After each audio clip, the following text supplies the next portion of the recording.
Hello, welcome back to the Life Runners podcast. Hope you all are doing well. Today we're going to dive into the December auctions that are going to be taking place. It's the beginning of December, so all the major auction houses have auctions that are going on. Some of them have online auctions, some of them have in-person auctions, but these auctions are taking place in New York City for the most part. If you are in the area, I encourage you to go and participate, or at least go and watch these auctions. What I thought I would do today is give you an overview of the auctions that are taking place, and give you 3 lots that I think are very, very interesting for each of the auctions. I'll be looking at the Phillips auction, Christies, Sotheby's, and Antiquorum, and going over 3 lots for each of them that I think are really interesting and definitely caught my eye for them. As always, there will be links in the show notes to the watches that I discuss in this video, in this video. You see, I always think I'm making videos for some reason because YouTube is obviously our major platform. But I will put links in the show notes for all of the watches that I discuss in this podcast, so you can take a look at them, read about each of the watches, and also see some of the pictures while I sort of kind of talk through each of them. So I'll start off with Antiquorum. I think that would be a place to start. So Antiquorum has an online auction that is taking place right now. The auction is called Only Online Auction and features a whole slew, a ton of different watches and things related to the watch industry, which I think is something that's quite cool about Antiquorum. They don't just sell watches in their auctions; they also sell pocket watches and watch related objects. So this is taking place on I believe it ends on December 8th, 2022, which is going to be, if you're listening to the week of the 5th of December, that's going to be on Thursday when this auction ends.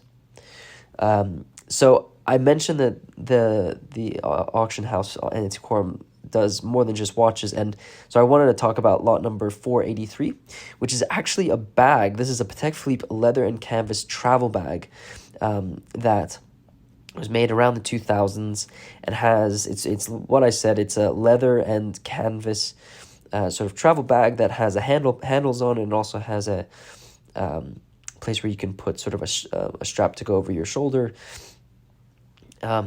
This bag is, according to the website, Antiquorum's website, is the property of a Dutch collector and looks to be in very good condition. I think Antiquorum rated it as AA, which is considered very good.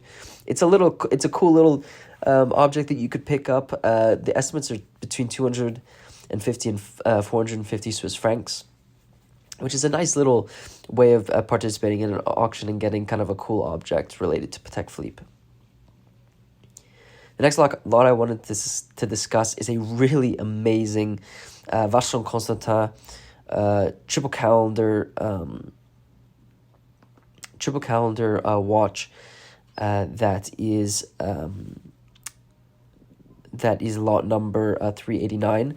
Now, they do call out the fact that this watch has an unsigned case, but the watch is in yellow gold, has a triple calendar complication, so you have the day of the week, the month, and then a pointer for the day of the for the date of the month around the outside of the dial. You have really cool applied numerals with Vacheron Constantin signature at 12 o'clock. This is a dial configuration that I haven't really seen before. I've seen a couple of these that have been produced. Jaeger-LeCoultre produced some of these watches that are very similar.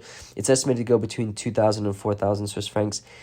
The reason why I think it's going for a little bit less than what these watches typically go for is I think there might be some questions about the case of this watch, whether or not it's actually original to Vacheron Constantin. I think the dial is also quite interesting. There is a little bit of wear on the dates of the month around the outside of the watch. The watch is being offered without a reserve, so it is a cool opportunity to get a pretty cool watch, for sure.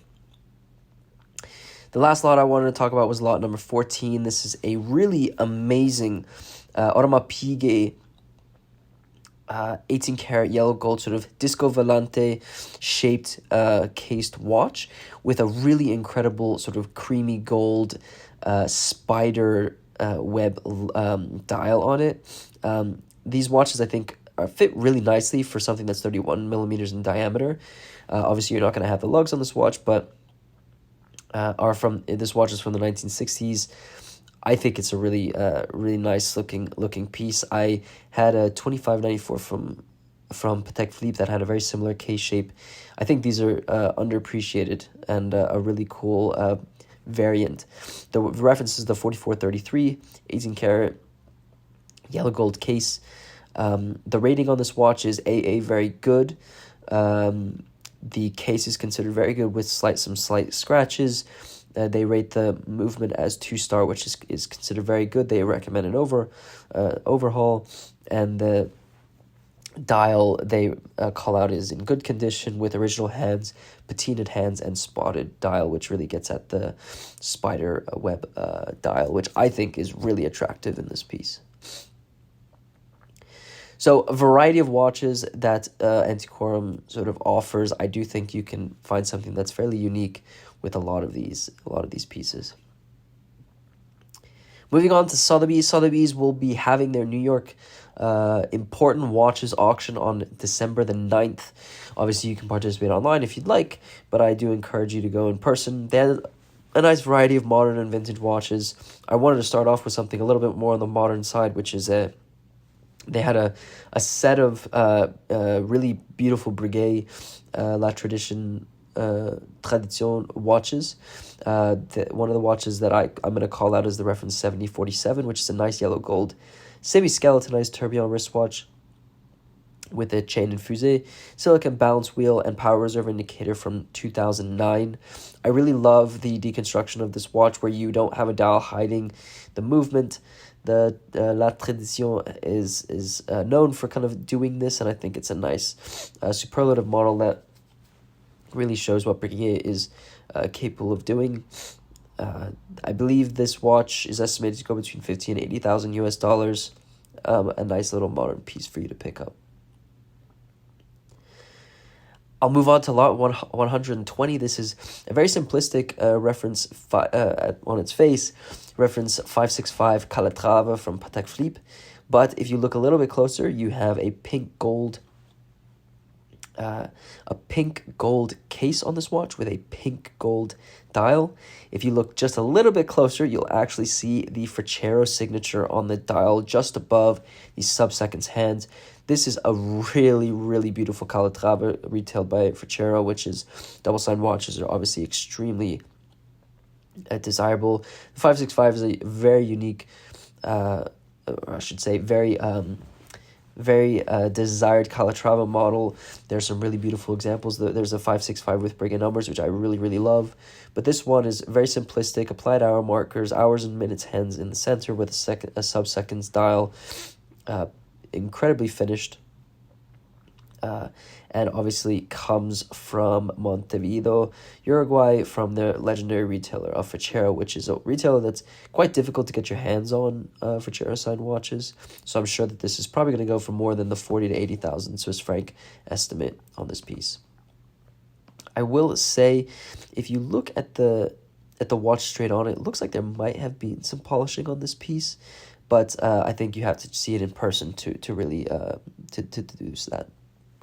The last piece I wanted to discuss was, I believe, the last lot of the entire auction, which is lot number 128. It is the infamous Rolex reference 8171 Parallone in yellow gold with a triple calendar moon phase complication from 1952. The reason why I picked this piece was the patina on the dial on the case of this watch is absolutely incredible. It makes this watch so unique. Obviously, the Parallone is extremely desirable by collectors. And I'm positive that someone's going to be looking at this. Scholars believe that no more than 350 examples of the 8171 were made in yellow gold. The auction also has a stainless steel version, which is lot number 46. But I really love the patina on this case. And the dial is in really great condition. And yeah, it's just a really beautiful example of this reference, and definitely one to keep your eyes on. It's estimated going to be 100 and 200,000 Swiss francs. We'll have to see what our enthusiasts do with this lot. Moving on, Christies. They have their important watches auction that's going to be taking place on December the 8th. Obviously, you can bid online. They have a nice variety of modern and vintage watches. First couple of watches are some really unique dial colors. They have a Kermit, a Hulk, and a Smurf, of which are lot 1, 2, and 3, followed by a Rolex 116520 Daytona in stainless steel with a white dial. I mean, what a way to start the auction. Christie's has a couple of really interesting examples. One of the watches that really caught my eye was this incredibly beautiful cloisonné enamel dial, Patek Philippe, in 18 karat rose gold. It's the reference. It is the reference. Give me a second. I just want to make sure I don't say this incorrectly here.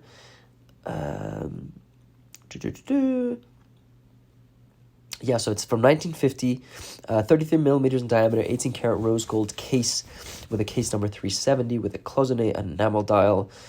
I think it's probably one of the highlights of this auction, especially because of how incredibly desirable these cloisonné enamel dials are. The construction of these, the way that these are constructed, is extremely difficult. I encourage you to go to the the link that I put in the show notes so you can see this, because they actually have a really nice description of how these are actually made. This watch has a really beautiful sailboat on it, and has a really nice kind of combination of this green and blue dial colors, which I think is very, very beautiful. Estimated to go between 200 and 400,000 Swiss francs. I think this lot is going to get a lot of attraction. I also wanted to discuss, there were a couple of vintage Tudor Submariners that I thought were extremely beautiful. I picked one that really spoke to me, which was the Tudor reference 7928 Submariner with an incredibly beautiful tropical brown dial. Tudor Submariners are obviously very, very popular with a history of being used by many military organizations during their time.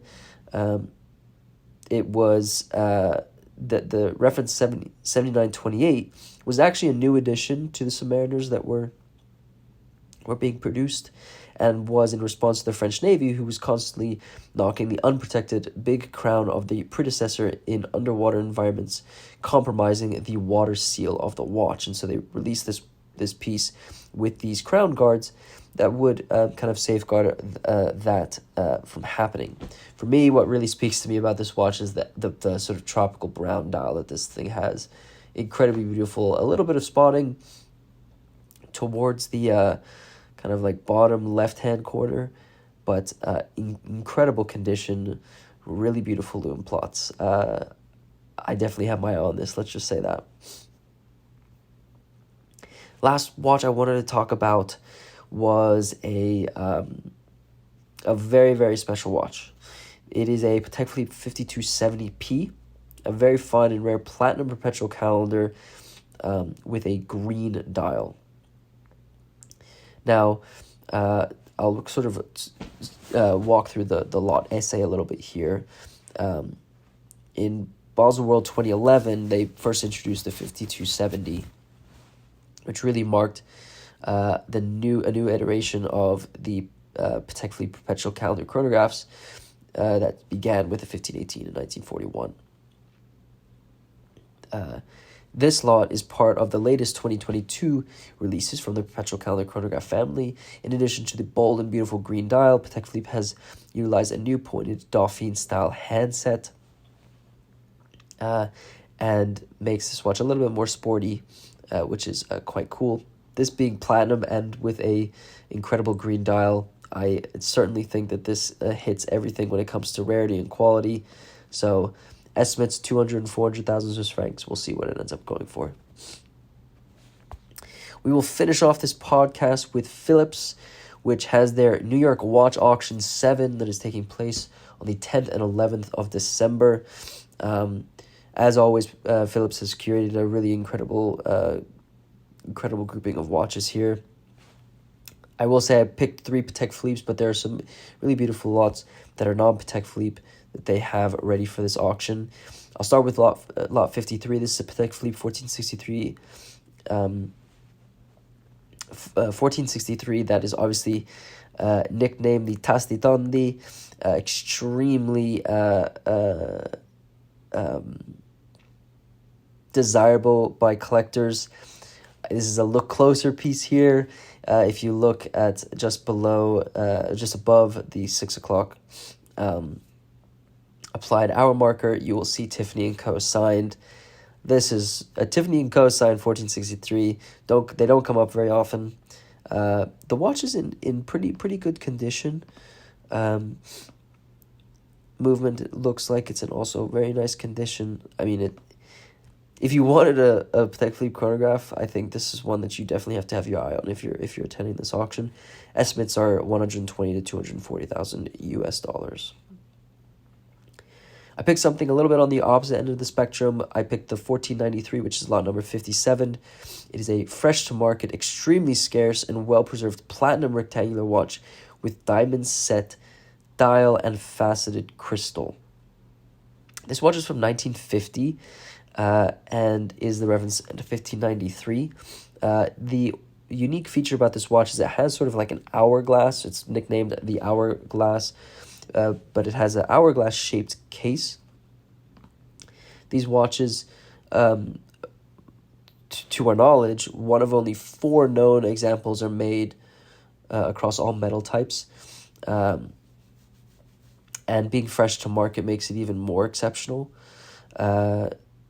It's believed that only a few were manufactured in the latter part of the reference 1593's production run, and this is the first platinum example to appear publicly.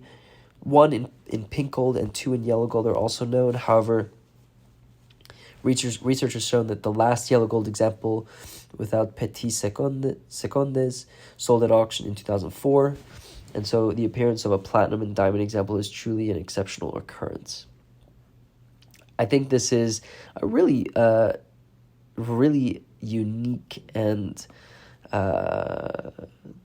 just very special watch for estimated between 20 and 40,000 US dollars, which I think is quite reasonable in the grand in relative sense of auction watches or auction estimates and these types of watches. It is a time only, hours and minutes.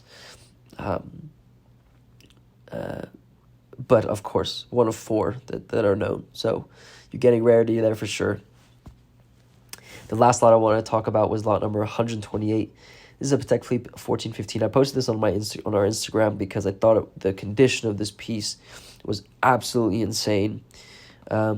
This is one of the most historic and significant examples of this reference to come to market. They were made. This is considered the second ever 1415 ever made and was completed in 1939. What makes this watch even more special is it was property of Robert Stack, who was a well-known American actor and is a world time with teardrop lugs and an inscription on the back with Robert Stack's name. Now, I'm sure that a lot of you who are listening to this podcast are probably looking at the fact that this watch is 31 millimeters in diameter and thinking, I can't believe this is going to go for between 100 and 200,000 US dollars, or even more, or maybe less.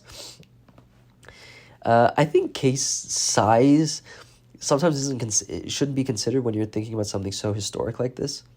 I'll just leave it at that. I hope you enjoyed hearing about my favorite lots from the upcoming auctions that are taking place this December. Let me know which one of these lots you enjoyed. I also encourage you to look at all the catalogs for each of these auction houses because they really have curated some beautiful watches for this auction season as we go into the holidays. So congrats Phillips, Christies, Sotheby's, Antiquorum, and all the auction houses who have holiday season auctions that are taking place. I know that you all will have a great season coming up. If you are new to Live from the Wrist podcast, be sure to follow us so you're the first one notified when we do upload a podcast. We upload a podcast each week, every Tuesday, so stay tuned for that. Can't believe we're going into a new year with this podcast, and we're going to be starting up season 4, which is pretty significant, a significant milestone. If you haven't checked out our website, our YouTube channel, or our social media platforms, be sure to head over to the show notes. We will have links to all of that in the show notes. If you are feeling generous and wouldn't mind rating this podcast, really does help me out. With that said, guys, happy auction season, and I'll see you in the next podcast.